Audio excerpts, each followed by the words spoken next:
Hey guys, Rominating Reaper here. So as you can see, yeah, I'm outside the cinema. It's a fairly great day out, perfect day for it.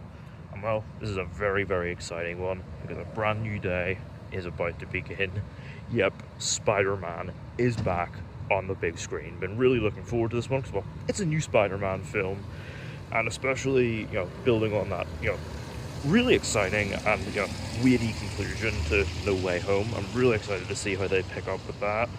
And also, yes, to this sort of mystery element of whatever character is being played by Sadie Sink. There's a lot to look forward to here.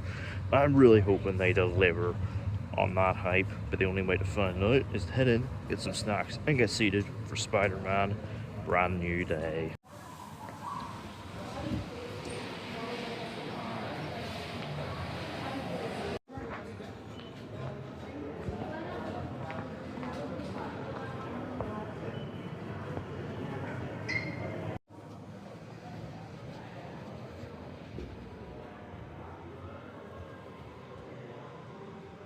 So I've got my popcorn here in the cool Spidey edition box with the Cadbury Buttons toppers and a Sprite, ready for the web-headed menace's return to the big screen.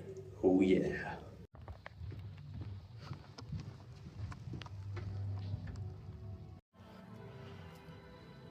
So, Spider-Man Brand New Day. I'm back from seeing it.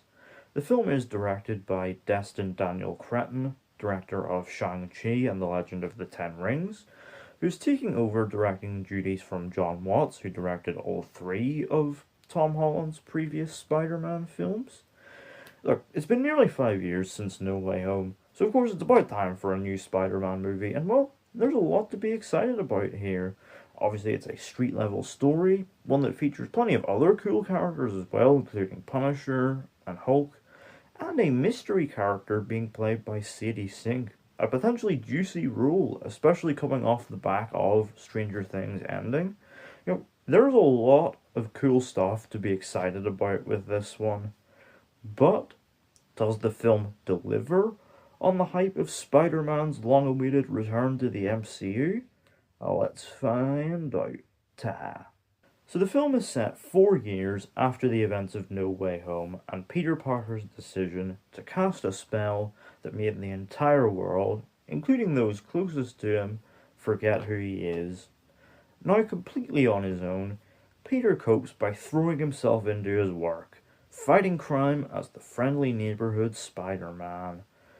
But he soon finds himself having to step up to be the hero that New York needs when a mysterious new threat arises.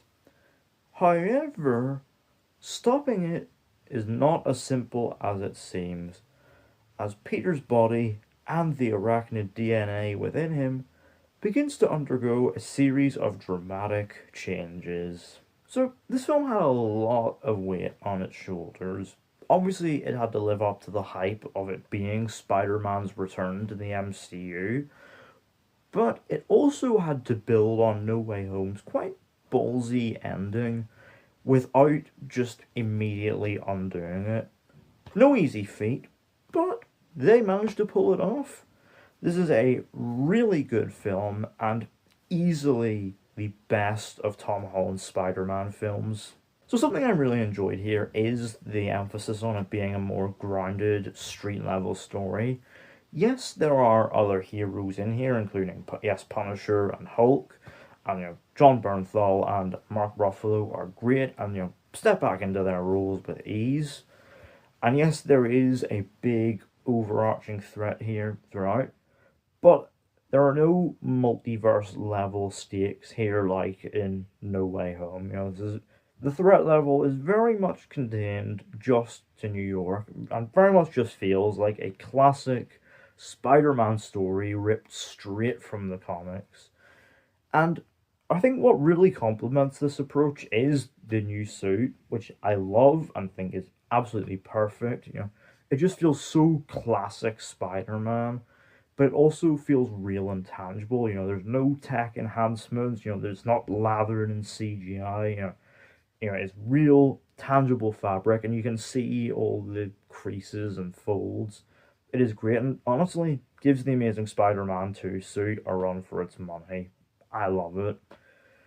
But obviously, given all the stuff it has to juggle, this could have easily been a bloated, overstuffed mess. But it isn't, because of the clever decision to, keep it a simple, character-focused story. There is a clear through line here, and that is very much drives much of the big story beats throughout. Obviously, the core of the story is very much rooted in Peter's loneliness and isolation and sort of the effect it has on him and, throwing himself into his work, which, yes, manifests itself in these mutations that he experiences throughout the runtime. It's really, really compelling stuff. And Tom Holland really sells it. He is great once again as Peter, once again doing a great job of selling the sort of double life, and also yes, the toll it takes on him. He is fantastic here, and also gets some great quips in as well. You can just really see how much he loves playing this character, and there's some really fun character dynamics in play throughout that really sort of sell the journey he goes on. Obviously, yes, it's no secret at this point that MJ and Ned are back once again, played by Zendaya and Jacob Batalon. But credit where credit's due, they don't just immediately rush to undo No Way Home's ending. They actually let it sit for a bit and actually get some really interesting drama out of it. Again, rooted in Peter's isolation. And they handle it with a level of restraint to really make it work. There's also some quite funny bits of comedy between Spidey and Punisher, their sort of dysfunctional dynamic. But again, there's a really interesting thing at play here, the sort of yin and yang, the sort of clash that comes from their contrasting methods. It's, that really makes their dynamic so interesting to watch. But there's also a really compelling mystery that drives the plot here with a series of attacks on the Department of Damage Control orchestrated by a mystery figure played by Sadie Sink, who is great, and I really enjoyed everything they did with that character. The motivation was really interesting, and Sink really gets to shine in Act 3, and yeah, I'd honestly like to see more of this character, and we are about to in Secret Wars. Yeah, she is great. So all the sort of character-driven stuff and the sort of classic Spider-Man mystery plot gives it a clear focus that really keeps it tight and, gives it a real sense of forward momentum throughout. But of course, being a Spider-Man film, what you're here for is the action, and it delivers on that. I mean, there's some really fun action scenes here. There's a really cool montage of, Peter fighting various, sort of D-tier villains, with a lot of homages and callbacks to iconic Spider-Man moments from the comics. There's some cool fight scenes with the Scorpion, who, yes, it took 9 years, but No Way Home's post-credit scene finally gets a payoff. He finally gets his moment in the limelight, and it's great. There's some great moments with Hulk, Punisher, some really fun action there, and I enjoyed seeing Savage Hulk back. But my god, standout action scene, Peter versus the Hand.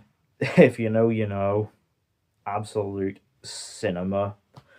But what really makes it work, after all the years of John Watts' films being called sauceless, is that the film handles them with such dynamicism and propulsion. It is great. The choreography that goes into the swinging and the combat is so incredibly dynamic. It is great. And that extends not just to the choreography, but to the actual presentation, because there's some really fun flourishes at play here that really match that quite high energy nature, especially the POV shots. There's also some great bits of editing that really sell the chaos and quite overwhelming nature of the changes Peter goes through. And the film also does a great job in making New York feel vibrant and yet quite gritty and lived in. And of course, Giacchino's score once again does a great job incorporating the classic theme. It is just a very, very well made film in general, and honestly, I would love to see Destin Daniel Cretton return to direct another one. But something I really appreciated here is that, the big final act action scene doesn't just devolve into mindless CGI spectacle. It very much roots the action in the character arcs and dynamics, delivering, payoffs to those journeys that we've been on throughout the runtime. And while it's true, yes, there is one moment involving the sort of usual trope of the speech about revenge being bad, which, while it does feel in character for Spider-Man, does feel kind of a cop-out, given all of the sort of death and destruction that had happened up to that point. But by and large, the final act does a great job of, giving a real sense of closure to the journey that Peter goes on, giving his arc a real satisfying end. And honestly, I look forward to seeing how they build on it in future. Although I will say that post-credits scene, while certainly setting up something potentially exciting, does feel oddly quite vague and cryptic as to what it actually is setting up. So, yeah, we'll find out closer to the time, I guess. But for now, though, yes, I really enjoyed this. Overall, Spider-Man Brand New Day is a really good film and the best of Tom Holland's run as Spider-Man, with a compellingly character-driven and grounded street-level story, one that's full of dynamic and exciting action scenes, rooted in a clear love of the character. Out of 10, Spider-Man Brand New Day gets an 8. So, let me know down in the comments, have you seen Spider-Man Brand New Day? What did you think of it? What is your favourite of Tom Holland's Spider-Man films? Are you excited to see what they do with him next? Do you hope he appears in Avengers Doomsday or Secret Wars? And are you excited to see more of Sadie Sink's mystery character? Let me know all that down in the comments. Don't forget to hit the thumbs up button if you enjoyed. Don't forget to hit the subscribe button if you're new. And don't forget to turn on post notifications so you don't miss an upload.